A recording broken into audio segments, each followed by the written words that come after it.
Hello दोस्तों, अब हम समाधिपाद के 20वें योग सूत्र के बारे में बात करेंगे। तो 19वें योग सूत्र में बताया गया कि विदेह और प्रकृतिलय योगियों की भव प्रत्यय नाम की असंप्रज्ञात समाधि होती है। तो अब अगला स्वाभाविक सा प्रश्न उठता है कि अगर विदेह और प्रकृतिलय योगियों की भव प्रत्यय नाम की असंप्रज्ञात समाधि होती है, तो जो इनके अलावा योगी हैं या इनके अलावा दूसरे साधक हैं, उनकी समाधि किस तरह की होती है। तो उन लोगों की समाधि को उपाय प्रत्यय समाधि का नाम दिया गया है। तो इसके लिए 20वां सूत्र है महर्षि पतंजलि का कि श्रद्धा वीर्य स्मृति समाधि प्रज्ञा पूर्वक इतरेषाम। उपाय प्रत्यय, जैसे लगता है कि यहाँ पर किसी उपाय की बात की जा रही, किसी टेक्निक की बात की जा रही, किसी मेथड की बात की जा रही, कि इसमें कोई ऐसा उपाय होगा जिसके द्वारा ये हमें समाधि प्राप्त हो जाएगी। तो इसके लिए यहाँ पर 5 उपाय बताए गए हैं और वो पांचों उपाय इस सूत्र में हैं कि श्रद्धा वीर्य स्मृति समाधि प्रज्ञापूर्वक इतरेषाम। अब हर शब्द का मतलब समझेंगे और फिर इसके बारे में डिटेल से बात करेंगे। तो पहला उपाय जो आता है वो है श्रद्धा। श्रद्धा का क्या मतलब होता है? विश्वास, डीप बिलीफ किसी चीज़ के बारे में। और जो दूसरा है वो है वीर्य। अब वीर्य का यहाँ पर क्या मतलब है? मन का तेज, ओज, उत्साह, पुरुषार्थ। तो ये है वीर्य का मतलब। तीसरा जो उपाय बताया गया है वो है स्मृति। स्मृति का क्या मतलब होता है? याददाश्त या हमारे पुराने संस्कार जिनको हम याद करके आगे के काम फिर से करते हैं। और जो चौथा उपाय बताया गया है वह है समाधि। और यहाँ पर समाधि का मतलब होता है फोकस, कंसंट्रेशन, एकाग्रता। तो समाधि का मतलब है यहाँ पर एकाग्रता।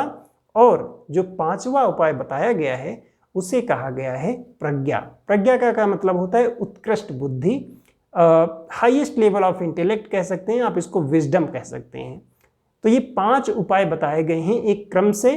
इन 5 उपायों के द्वारा उपाय प्रत्यय असंप्रज्ञात समाधि की प्राप्ति होती है। अब इनको थोड़ा ध्यान से समझते हैं। जो सबसे पहला है वो है श्रद्धा। अब किस श्रद्धा का क्या मतलब है? Deep belief, faith. ये फेथ खुद पर भी हो सकता है और एक डिवाइन पावर पे भी हो सकता है। आप इसको भगवान पर विश्वास कह सकते हैं। आप जिसमें विश्वास करते हैं आप उसके लिए इसको कंसीडर कर सकते हैं। तो श्रद्धा क्यों जरूरी है? अगर हम सामान्य भाषा में भी देखें तो जब तक हमारे अंदर बिलीफ नहीं होता कि हम कोई काम कर सकते हैं तो हम उसके लिए बहुत ज़्यादा मेहनत नहीं करते। और जब हमें ये अपने आप पर भरोसा हो जाता है या फिर किसी एक्सटर्नल पावर में इतना बिलीफ पैदा हो जाता है कि इसके सपोर्ट से हम किसी भी काम को कर सकते हैं, तब हम उसमें और भी ज़्यादा मेहनत और लगन लगाते हैं। जैसे किसी को बिलीफ नहीं है कि वो पास हो सकता है तो जनरली उन लोगों का फोकस पढ़ाई पर नहीं रहता। और जिनको ये बिलीफ रहता है कि हम पास भी हो सकते हैं, हमारे अच्छे मार्क्स भी आ सकते हैं, या फिर अगर हम करियर में भी ज़्यादा सक्सेसफुल हो सकते हैं, वही लोग ज़्यादा एफर्ट डालते हैं क्योंकि उनको अपने ऊपर भी विश्वास है और एक्सटर्नल पावर्स पे भी विश्वास है। ये भगवान आप किसको कह सकते हैं या आप जिस रूप में मानते हैं आप उस पर विश्वास कर सकते हैं। कोई यूनिवर्स कहता है, कोई देवता कहता है, किसी को देवी में विश्वास है।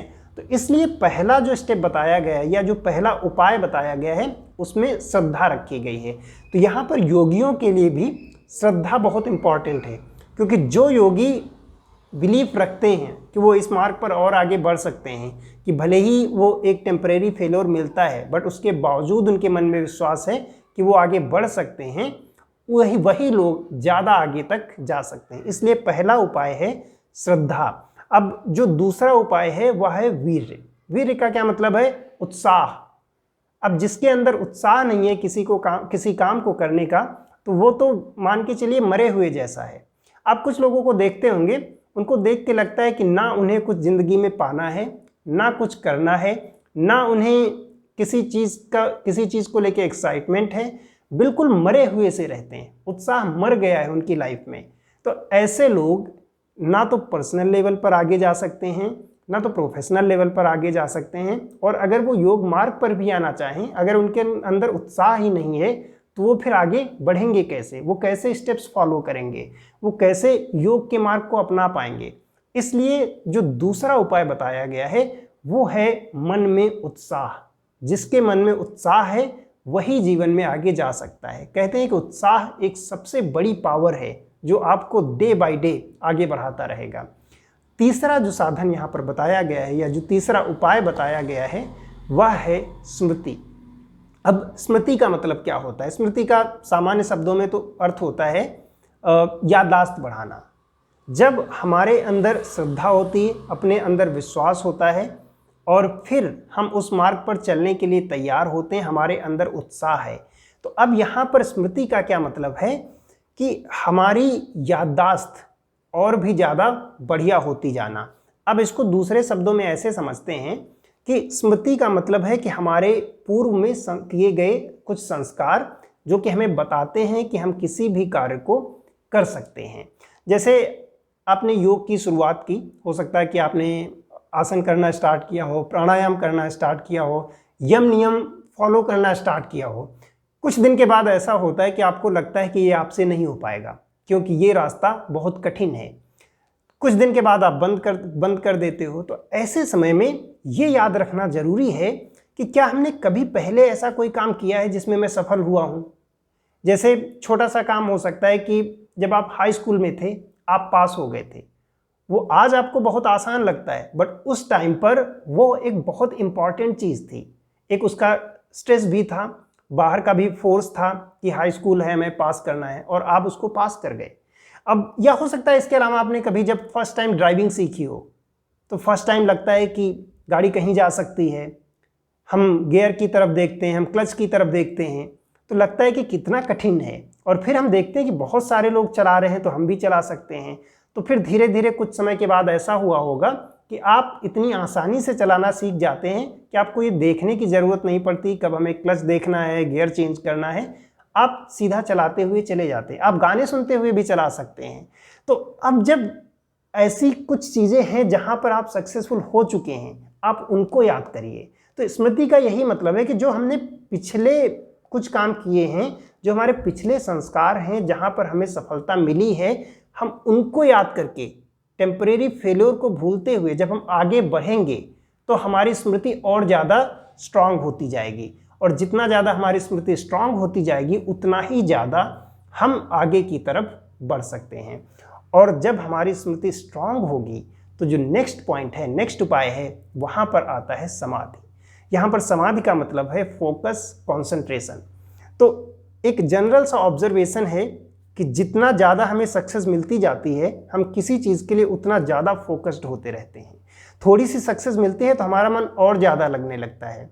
इसीलिए इसको एक सीक्वेंस में रखा गया है कि जैसे हमारे पास वो मेमोरीज हैं जो हमें सफलता की तरफ ले जा रही हैं, हमारा फोकस भी बढ़ता रहता है, और जितना ज़्यादा हम फोकस्ड होंगे उतना ज़्यादा हमें सक्सेस मिलती रहती है। तो ये एक साइक्लिक है क्रम। इसीलिए कहा गया है कि कॉन्सेंट्रेशन इम्पॉर्टेंट है, और इसीलिए इसको एक उपाय में माना गया है कि यहाँ पर समाधि की ज़रूरत होती है, कॉन्सेंट्रेशन की ज़रूरत होती है हमें आगे बढ़ने के लिए। अब जितना ज़्यादा हमारा फोकस होगा, जितना ज़्यादा हमारा कॉन्सेंट्रेशन होगा, तो फिर हमारे जो चित्त के और भी वृत्तियां हैं वो धीरे धीरे कम होके एकाग्रता बढ़ती रहती है, और इस एकाग्रता को बढ़ने से हमें संप्रज्ञात समाधि प्राप्त होती है। और लगातार संप्रज्ञात समाधि के प्राप्त होने से जब हम और आगे बढ़ते हैं, इसी अवस्था में और उन्नति करते हैं, तो धीरे धीरे फिर हम असंप्रज्ञात समाधि की तरफ बढ़ने लगते हैं। जो पांचवा उपाय बताया गया है वह है प्रज्ञा। प्रज्ञा क्या क्या मतलब होता है? विजडम, इसको विजडम कह सकते हैं या उत्कृष्ट बुद्धि कह सकते हैं। जब हमारा कंसंट्रेशन होता है, जब हमें चीज़ों की सही सही जानकारी हो जाती है। विजडम क्या है कि ये डिफ्रेंशिएट कर पाना क्या सही है क्या गलत है, चीज़ों को एक अलग एंगल से समझ पाना एक लंबे विजन के साथ। जब हमें ये जानकारी होती है, जब हमें एक यथार्थ सच्चाई के बारे में पता चलती है, लाइफ के बारे में पता चलती है, तो हम जब उस नॉलेज के साथ आगे बढ़ते हैं तो हम योग के मार्ग पर और ज़्यादा उन्मुख होते जाते हैं। इसीलिए जो पांचवा उपाय बताया गया है वो है ये ज्ञान का मार्ग है, जहाँ पर इंटेलेक्ट की बात की जा रही है, जहाँ पर प्रज्ञा की बात की जा रही है। और जो ये उत्कृष्ट लेवल है हमारे इंटेलेक्ट का, हमारी बुद्धि का, इसी को ऋतंभरा प्रज्ञा भी कहा जाता है। तो ये 5 उपाय बताए गए हैं, तो इन 5 उपायों से मिलकर जो इतरे शाम की बात की गई है, इतरे शाम का क्या मतलब है, दूसरे लोगों की, दूसरे साधकों की, दूसरे योगियों की, तो जो अन्य योगियों की समाधि है उसी को उपाय प्रत्यय असंप्रज्ञात समाधि कहा गया है। तो पूरे इस सूत्र का यही मतलब है कि जो दूसरे लोगों की समाधि है वह उपाय प्रत्यय असंप्रज्ञात समाधि है, जिनमें ये 5 उपाय इंक्लूड किए गए हैं।